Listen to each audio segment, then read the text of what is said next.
strength when I am weak. You are the treasure that I seek. You are my all in all. Seeking you as a precious jewel, Lord, you give up my hero. You are my all in all.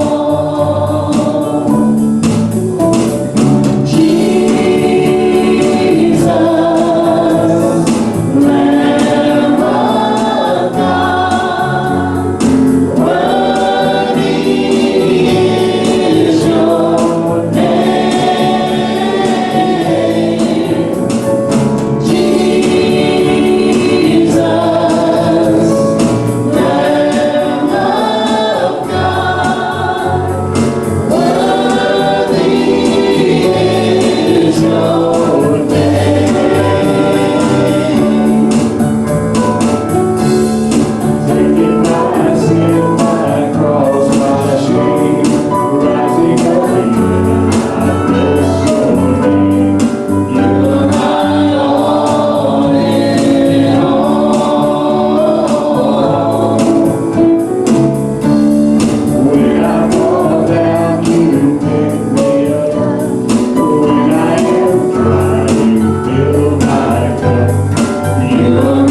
He became sin, who knew no sin, that we might become His righteousness. He humbled Himself, and He carried the cross. Love so amazing, love so amazing, Jesus Messiah, name above all names, blessed Redeemer, Emmanuel,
Your spirit is within me because you died and rose again.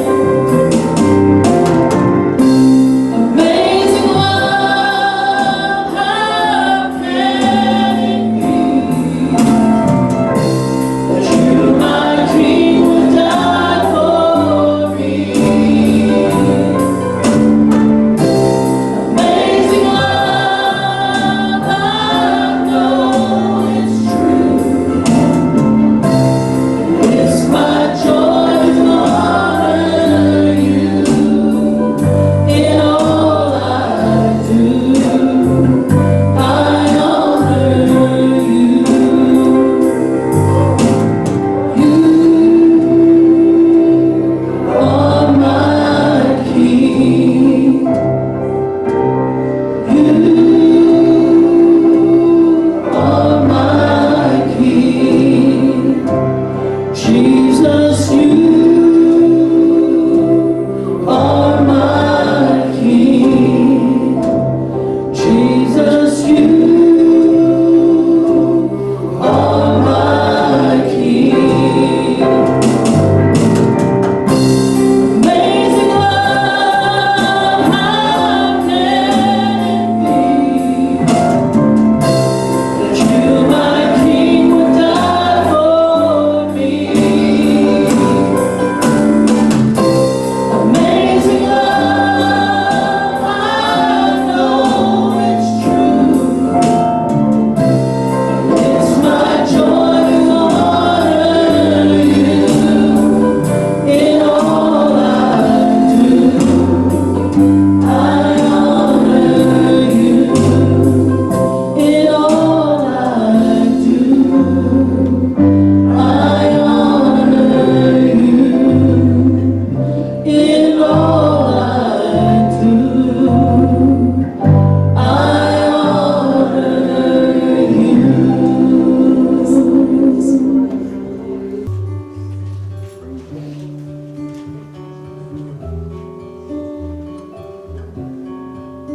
Who am I that the Lord of all the earth would choose to know my name, would choose to feel my hurt? Who am I that the bright and morning star would choose to light the way for my ever-wandering heart? Not because of who I am, but because of what you've done. Not because of what I've done, but because of who you are. I am a flower quickly fading, here today and gone tomorrow. A wave tossed in the ocean, a vapor in the wind. Still you hear me when I'm calling. Lord, you catch me when I'm falling, and you've taught me who I am. I am yours.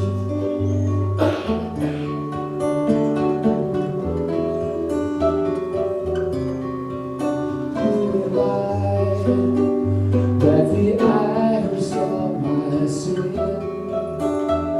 could look on me with love and watch me rise again?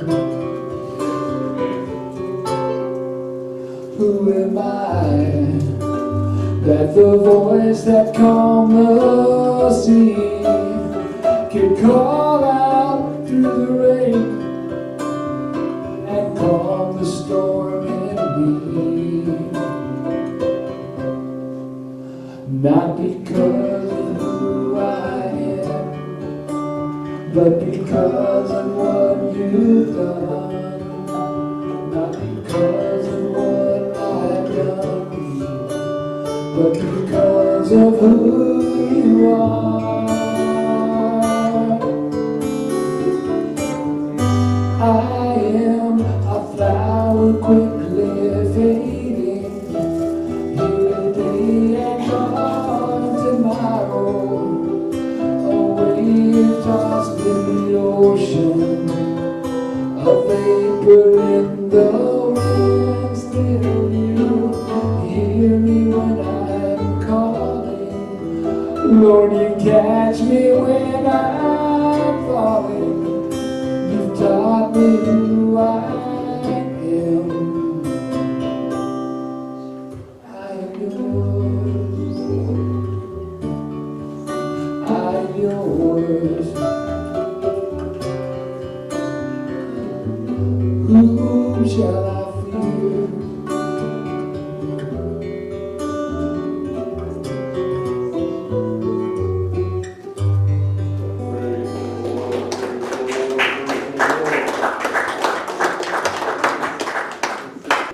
I am in the book of John, all the way to the last chapter, 21.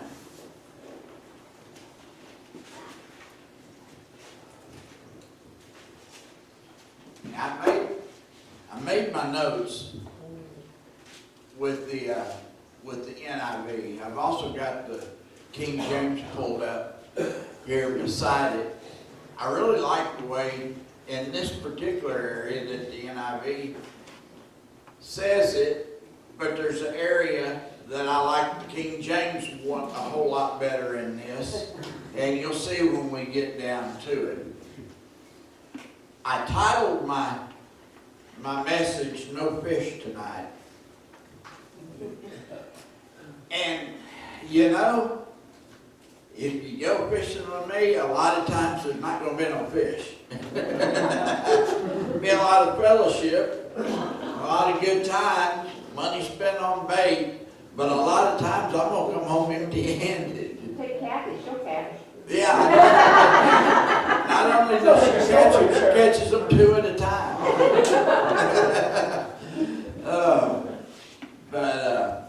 John 21 verse 1 says, "Afterward Jesus appeared again to his disciples by the Sea of Galilee, and it happened this way. Simon Peter, Thomas, also known as Didymus, Nathanael from Cana in Galilee, the sons of Zebedee,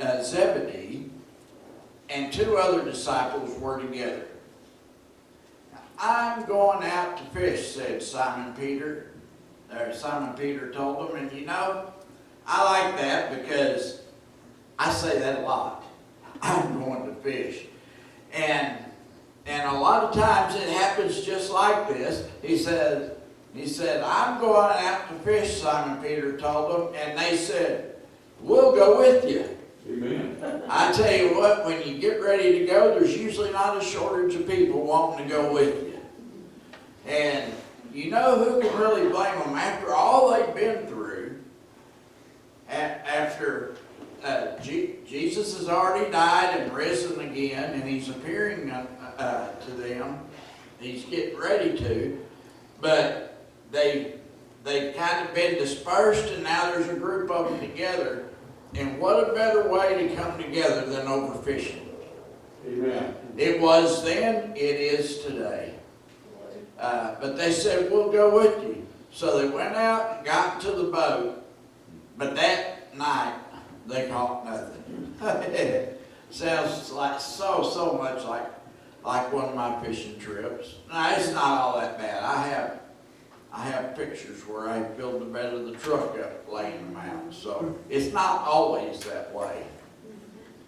But you know, I've been out there, and I've seen it where I'll be in the middle, someone on either side, people on either side or the front or the back of the boat will be catching fish, and I can't get nothing. They get up to go put their fish off, get their fish off, and I'll toss my line right out there where they've been fishing. I can't get nothing, and they go back there and catch another one. It's just not fair. But, you know, it happens that way.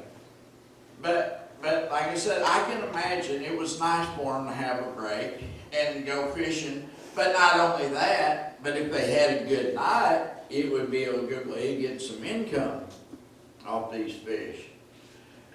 But it turns out, they went out and all they got was the fellowship. But you know what? Sometimes that's the best part of it all. You know, sometimes just getting out there, Jim and I like to get out on his boat. It's always nice to catch fish, but we have such a good time visiting when we go that it really doesn't matter. You know, if we don't, so what? We have a great time. You know, and it's that fellowship. I like the idea that after Jesus was gone, his disciples started coming together, and they got together and they went out and they did something together. And I thought about last night because ever since my brother lost his son, we had, leading up to that, we probably wouldn't see him maybe once or twice a year, just at some of the holidays. Since then, we try, we're not always successful, but we try at least once a month to drive up to Arlington, it's kind of middle ground, and eat supper with him. And we did that last night, and we had such a great time. Fellowship, the food was good, and then afterwards we had a good time of fellowship. And you know, we need to do that. We're all family here. We need to make sure that we don't forget to gather in together. We don't forget to lift each other up. We don't always have to be at church. We can gather in around the meal. I know most of us love to eat. I do. But you know, it's just something about when you gather in with brothers and sisters that are Christians, that we can lift each other up. We can go just to fish, or we can go to eat, or we can go for whatever reason, go quilting. We can go. Women can go to Hobby Lobby, and I don't know how they can stay in that store for so long, but they can. They probably don't understand me staying in Bass Pro Shop for so long. I can spend hours there and only get partway through the store. But, you know, it's the idea that they came together and they were fellowshipping. And, you know, we can lift each other up by doing that. But they went out and they caught nothing. These were experienced fishermen. And verse 4 says, early in the morning, Jesus stood on the shore. And I like what it says, but the disciples did not realize it was Jesus at the time. And but the disciples didn't realize him. And he called out, friends, have ye any fish? No, they answered. He said, throw your net on the right side of the boat, and you'll find some. And they did, and were unable to haul the net in because of the large number of fish. Glory. And, you know, they were experienced fishermen here. Wasn't anything new to them. And they had been out all night long. And somebody who they can't make out who it is yet tells them, well, if you haven't caught anything, cast it on the other side. And in the back of my mind, I would have thought, don't you think we've tried that? You know, I mean, I'm just flesh and blood. The first thing in my mind would have been, we've tried this all night. It didn't work. But if you're telling me to do it, I'm going to do it. They probably sensed there was something different. And they're up there and they were like, okay, we'll try it. They cast the net over there and they can't even haul it in. I'd be getting excited then. I got excited when Jacob caught a big old catfish the other day. He got home and they had to show it to me, and I was impressed. You know, I'd love to catch something like that. And I can imagine the excitement of these men when they had been out all night long and didn't get anything, and then they tossed it off one side, and the next thing you know, the net is full. You see, they didn't give up. Oh, And as Christians, we need to do just that. We need to not give up. We may be out all seemingly all night long and not making any headway. It may seem like it's been forever. We haven't got anywhere. We're wondering, where's the Lord? What's going on? You know, who knows what the discussion was while they were out there. But to not have anything, and then all of a sudden to have more than you can handle. Man, that's the way God is. When He does something, that's one thing I like. You know, when they were told to throw the net over on the other side, they didn't catch just 4 or 5 fish. They got a whole net full. As we read down, I believe there was 153 fish in that net. I can't imagine catching 153 fish. The whole world would know it if I caught that many. I would be so excited, you know. But here it is. They couldn't bring them in. So you know they had tried. The guys had tried everything, and then when Jesus told them to throw it out on the other side, they went ahead and did it. But I wonder how many times we've missed out on a blessing or a victory or a healing even because what we were asked to do didn't make sense. Didn't make sense to throw the nets over on the right side. They'd already done that. But it made sense that time. And I was looking at that and I did. I just thought, I wonder how many things that I've missed out on. You see, remember here, when they did this, they didn't realize that it was Jesus yet. And then I thought, what if Naaman hadn't dipped 7 times in the Jordan? He'd have missed out on his victory. Or, what if the children of Israel hadn't marched around Jericho? It doesn't make any sense to march around Jericho. What good's it going to do to go marching around and around and around and to be quiet? People are going to laugh at us. I bet you there's people on the walls throwing stuff at them, mocking them as the days went on. They weren't mocking them when those walls began to crumble. There was fear everywhere, except for God's children. They went in and took the city. But what if they hadn't done that? What if they had only done that 6 days and decided to quit? They'd have missed it. What if these guys had fished all night, and because somebody said toss your net out on the right side, they thought it's not going to work. We're going to come on in anyway. I'm tired. And that very well could have happened. What if they had done that? They'd have missed out. You know, there's always something. And then, and I thought about the beggar. What if he hadn't reached out and took Peter's hand? What if he had just thought, you know what? You're telling me you don't have any silver, you don't have any gold, and you're reaching out to me, and you want me to take your hand. But why? It didn't make sense. But when he did, there was the power. Oh, the power began to come, and he leaped up. Isn't that the way it is with God? We may think we're at the end. We may grow weary of being set at the temple day in, day out, thinking, Lord, where are you?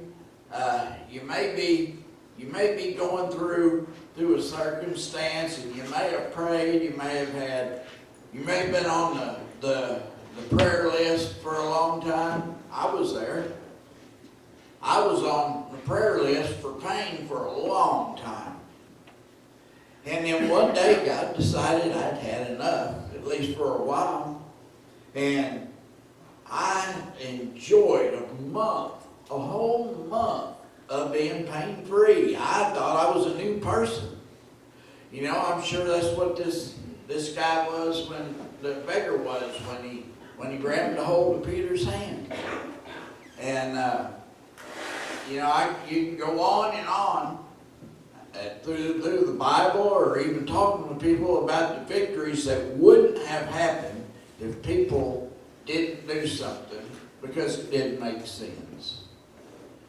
So, here we are, we're down to verse 7. And then the disciple, who Jesus loved, said to Peter, "Hey, it's the Lord." Can you imagine the realization? He put 2 and 2 together. They didn't see him at first, but he said, "Cast your net on the other side." They get a whole bunch of fish. They can't even bring it in. The light goes off and somebody said, "Hey, it's Jesus." And next thing you know, what happens? Oh, as soon as Simon Peter heard him say, "It's the Lord," he wrapped his outer garment around him, for he had taken it off through the night, jumped into the water, and the other disciples followed in the boat, towing the net full of fish. For they were not far from the shore, about 100 yards. And when they landed, they saw a fire, a burning coals, with fish on it, and some bread. And then Jesus said something a little odd to me. He said, "Bring some of the fish that you just caught." So Simon Peter climbed back into the boat and dragged the net ashore. It was full of fish, 153. I knew it said it somewhere. But even with so many, the net was not torn. And Jesus said unto him, and this is where I like the King James.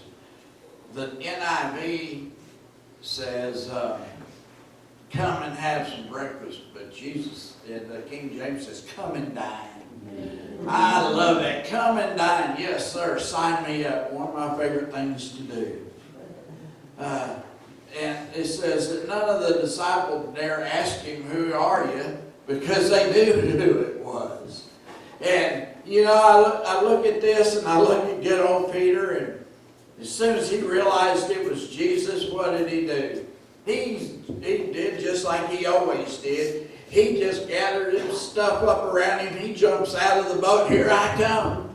He doesn't question, doesn't look at where he's at, how far he's out, is out, or any of that stuff. "Oh, it's Jesus here," and he grabs his stuff and goes. As soon as they were asked to bring some fish, he's like, "Okay, here I go."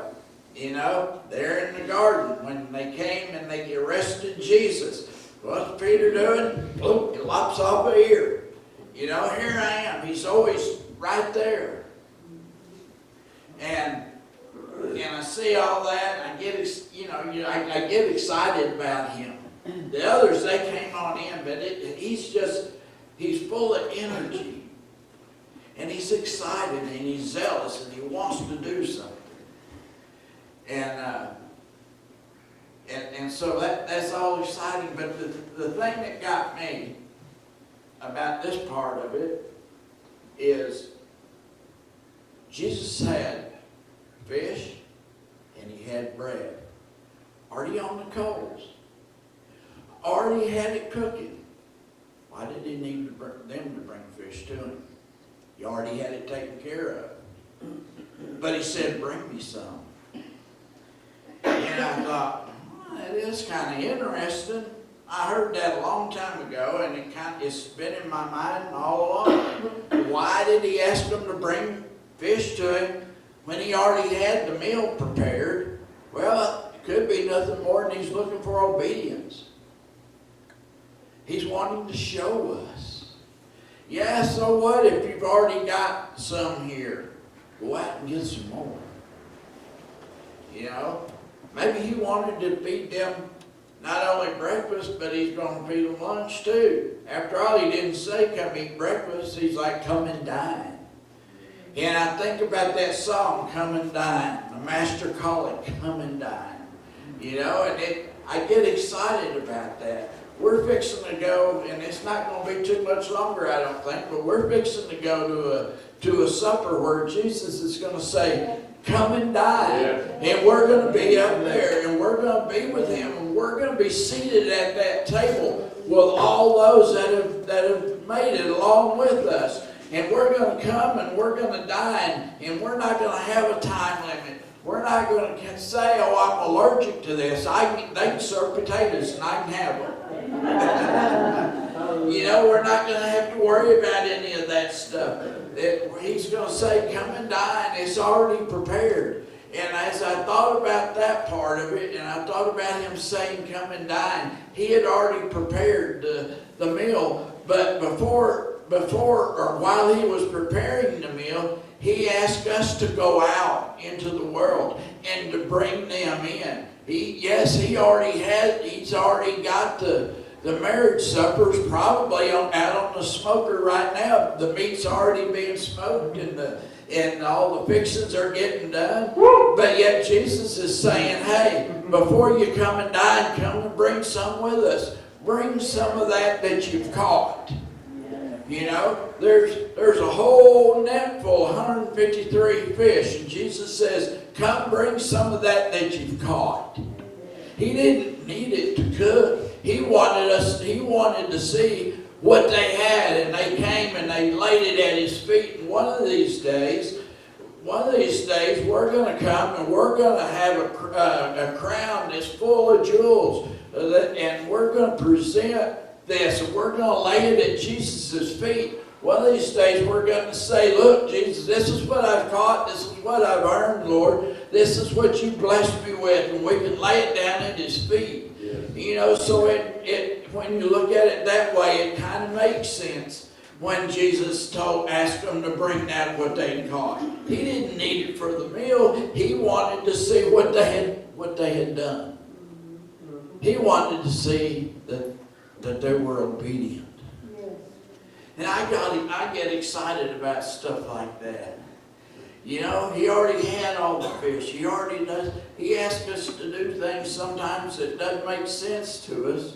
But, you know, we're coming out of a time now, and that's one other thing that I was thinking about. We're coming out of a time now. We've been going through this pandemic for a while.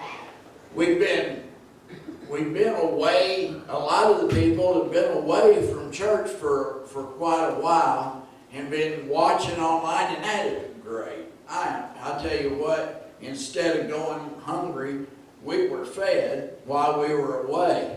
But you know what? The governor's opened up the doors again.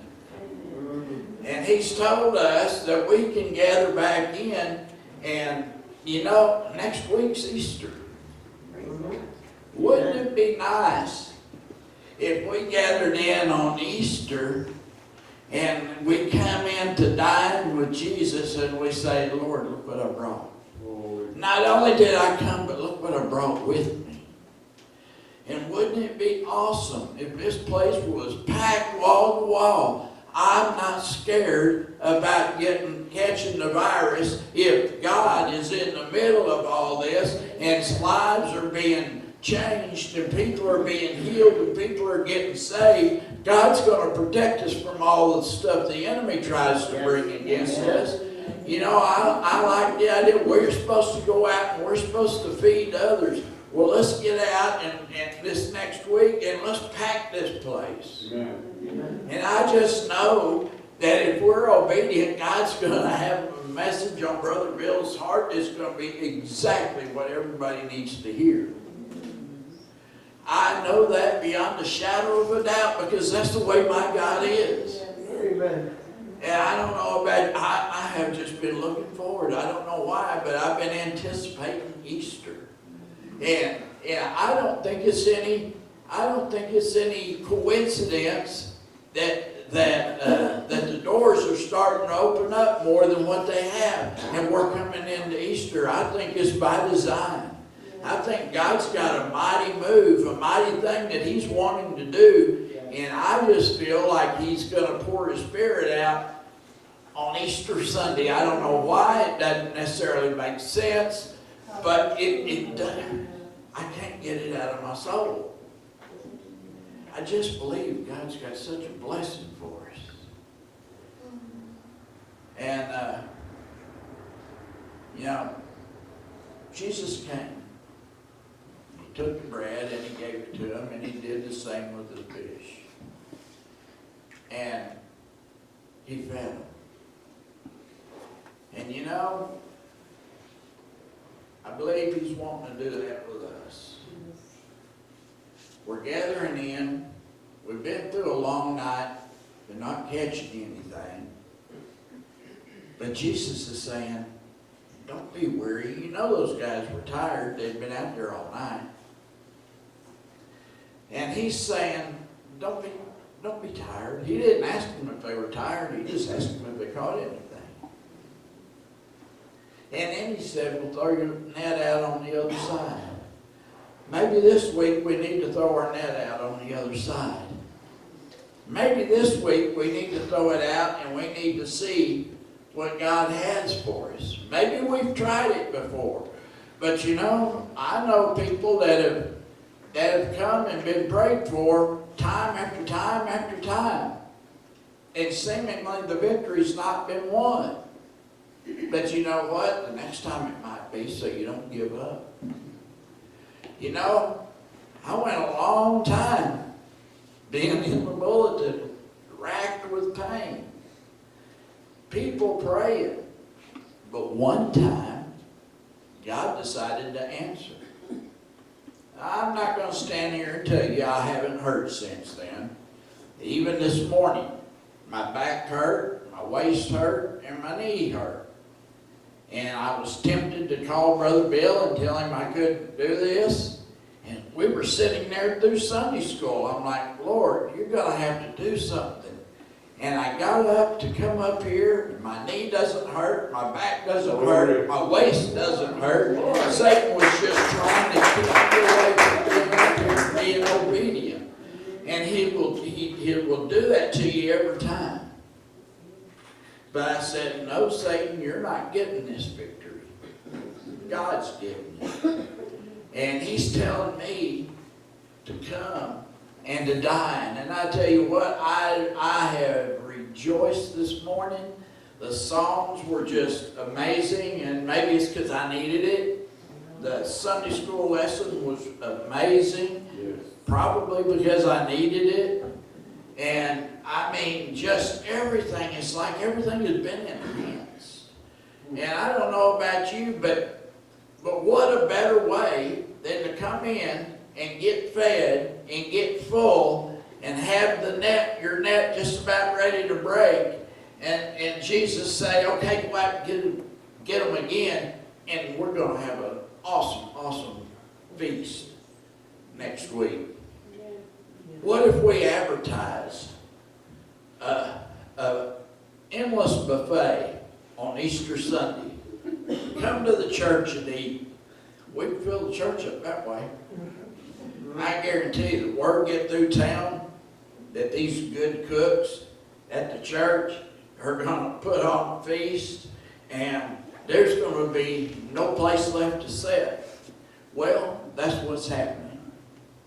The master chef is cooking an amazing dinner for us next week, and he's telling us to come and dine and don't come by yourself. And like I said, I looked at that and the whole thing about him asking to bring the fish, and when he already had it. And then when the Lord showed me that, it was like a light went off. It was awesome. You know, I titled my sermon, No Fish Tonight. Well, they didn't have any fish that night, but boy, they did in the morning. Well, guess what? It's morning. Let's go out and let's fill these Amen. They didn't break. They should have, but they didn't. And let's just bring the masses in. I want to set chairs up in the aisle because we don't have room. Glory. I